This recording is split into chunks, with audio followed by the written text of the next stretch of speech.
প্রিয় বন্ধুরা, আসসালামু আলাইকুম। কেমন আছেন আপনারা সবাই? আশা করছি সবাই ভালো আছেন। বন্ধুরা, মানুষের জীবন মানুষের জীবন ক্ষয় হয়ে যায়। মানুষের জীবন যাও খাও খাও মানে খাও শেষ হয়ে যায়। মানুষের জীবন একসময় ফুরিয়ে যায়। আমরা ভাবি, হয়তো আমরা মনে করি যে আমরা চিরস্থায়ী এই পৃথিবীতে, আমরা চিরস্থায়ী করেই এই পৃথিবীতে থাকবো, বা চিরদিনের জন্যই আমরা এই পৃথিবীতে এসেছি। আদৌ কি আমরা চিরদিন এই পৃথিবীতে থাকতে পারবো? আমরা কি এই পৃথিবীতে একদম স্থায়ী হয়ে থাকার জন্য এই পৃথিবীতে এসেছি? না আমাদের বাবা মা এসেছিল, না আমাদের পূর্বপুরুষরা এসেছিল, কেউ আসে নাই। আমরা কিন্তু এক এক করে আমাদের যারা যেখান থেকে আমরা বংশ বিস্তার করেছি, যেখান থেকে আমাদের বংশ প্রজন্ম যেখান থেকে শুরু হয়েছে, আমাদের বাবা মা, আমাদের দাদা দাদি, আমাদের বড়দাদা বড়দাদি, যারা সবাই আমাদের সঙ্গে ছিল, আমাদের ফ্যামিলিতে ছিল, তারা কিন্তু এখন কেউ নেই। কোথায় গিয়েছে তারা? আমরা কিন্তু সবাই জানি তারা কোথায় গিয়েছে। আমরাই কিন্তু তাদেরকে রেখে এসেছি। কোথায় রেখে এসেছি? যেখানে তাদেরকে রেখে এসেছি, আমরা হয়তো অনেকে ভাবি যে আখেরাত কি, আমরা সেটা বুঝতে চাই না, জানতে চাই না। কিন্তু আমরা প্রত্যেকটা মানুষ জানি আখেরাত কোথায় এবং কি করছে মানুষ, বা আখেরাত কাকে বলে। সেটার ক্ষুদ্র একটা জিনিস আমাদের মধ্যে রয়েছে।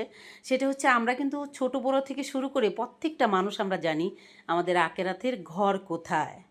যখন একটা মানুষ মৃত্যুবরণ করে, তখন তাকে তড়িঘড়ি করে গোসল করিয়ে কাপড় চোপড় পরিয়ে জানাজা দিয়ে আমরা যে নিয়ে রেখে আসি একটা মাটির ঘরে, সেটাই হচ্ছে আখেরাতের ঘরের একটা প্রথম ধাপ।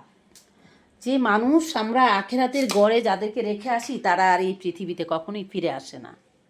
কেন আসে না?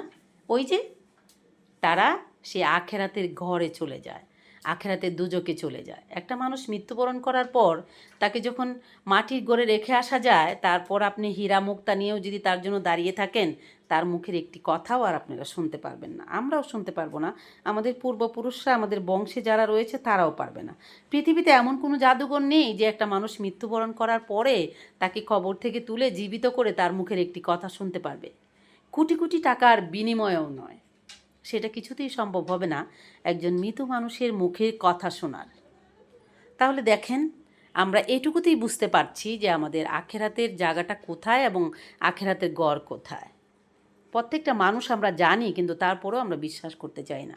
আমরা এই পৃথিবীতে ধন সম্পত্তি, টাকা পয়সা, গাড়ি বাড়ি সেসব নিয়ে আমরা অহংকার করি, আমাদের দম্ভ আমরা মাটিতে ফালতে চাই না। কেন জানেন? শুধুমাত্র আমাদের সেই অহংকারটুকু নিয়েই আমরা মানুষের সঙ্গে এই ধরনের তুলনা করে থাকি।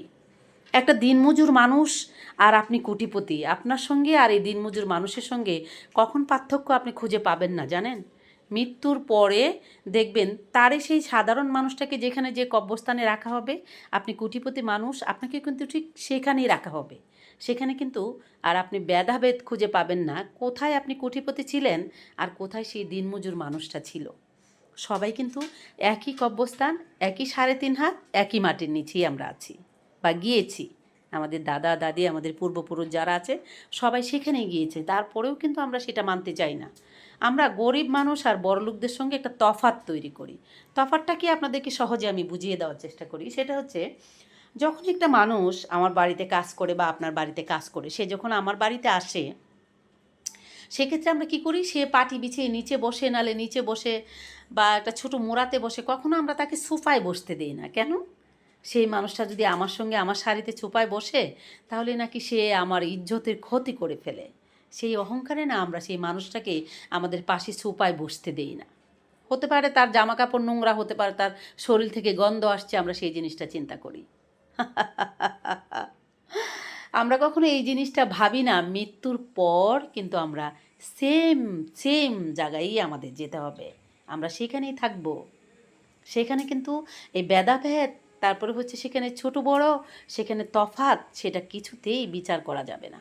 আমরা সবাই একদিন সেই মাটির ঘরে যাব আর আখেরাতে পৃথিবীতেই চলে যাব আমরা। তাই বন্ধুরা, আজ আমার এই ভিডিওর মাধ্যমে একটি কথা বলতে চাই, বাট এখানে মাঝখানে আরেকটা কথা বলে নেই। বন্ধুরা যারা আপনারা আমাকে ভালোবাসেন, আমার ময়নাকে ভালোবাসেন, আমার ময়নাদেরকে যারা ভালোবাসেন, তারা ভালোবেসে আমার চ্যানেলটা থেকে যারা ভিডিওটা দেখবেন, চ্যানেলটা সাবস্ক্রাইব করে দিবেন, যারা ফেসবুক পেজ থেকে দেখবেন ফলো করে দিবেন, যারা টিকটক থেকে দেখবেন অংশগ্রহণ করে নেবেন।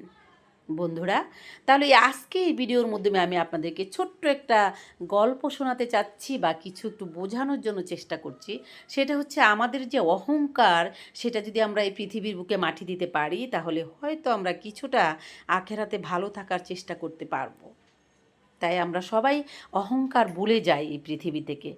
একটা জিনিস চিন্তা করে দেখবেন, এই পৃথিবীতে যখন আমরা এসেছিলাম একা এসেছি, যখন যাব তখন কিন্তু আমরা ঠিক একাই যাব। আর যখন এসেছিলাম তখন শূন্য হাতে এসেছি, যাওয়ার সময় কিন্তু ঠিক শূন্য হাতেই আমরা চলে যাব। এই যে এত টাকা, গাড়ি, বাড়ি কিচ্ছু নিয়ে যেতে পারবেন না আপনারা। যে হাতটা শূন্য নিয়ে এসেছিলেন সেটা নিয়েই চলে যেতে হবে। তাহলে কেন কেন এত দ্বিধা, দ্বন্দ্ব, অহংকার, ওয়ারিশ নিয়ে ভাগাভাগি, মানুষকে ঠকানো, মানুষকে কষ্ট দিয়ে কথা বলা, সেগুলো থেকে আমরা বিরত থাকি। তাহলে হয়তো আমাদের আখেরাতের জীবনটা একটু ভালো হতে পারে। তো বন্ধুরা, আজ আমি আপনাদেরকে কিছু ইম্পর্টেন্ট কথা মনে করিয়ে দেওয়ার চেষ্টা করলাম বা আপনাদেরকে বোঝাতে চাইলাম। জানি না কতটুকু বোঝাতে পেরেছি বা আপনারা কতটুকু বুঝতে পারবেন। তো আশা করি আমি বাংলায় বলেছি, আপনাদের বোঝানোর জন্য চেষ্টা করেছি, আপনারা বুঝতে পারবেন। তো প্রিয় বন্ধুরা, সবাই ভালো থাকবেন। আজ আমি তাহলে এখান থেকে বিদায় নিচ্ছি। আপনাদের সাথে দেখা হবে আমার অন্য কোনো সময়, অন্য কোনো ভিডিওতে। সেই পর্যন্ত সবাই ভালো থাকবেন। আর হ্যাঁ, অবশ্যই বাবা মায়ের প্রতি বেশি বেশি করে খেয়াল রাখবেন, বিশেষ করে আপনার গর্ভধারিণী মা। মায়ের সঙ্গে মায়ার শব্দটা জড়িয়ে রয়েছে। তাহলে সবাই ভালো থাকবেন। আল্লাহ হাফেজ, টাটা।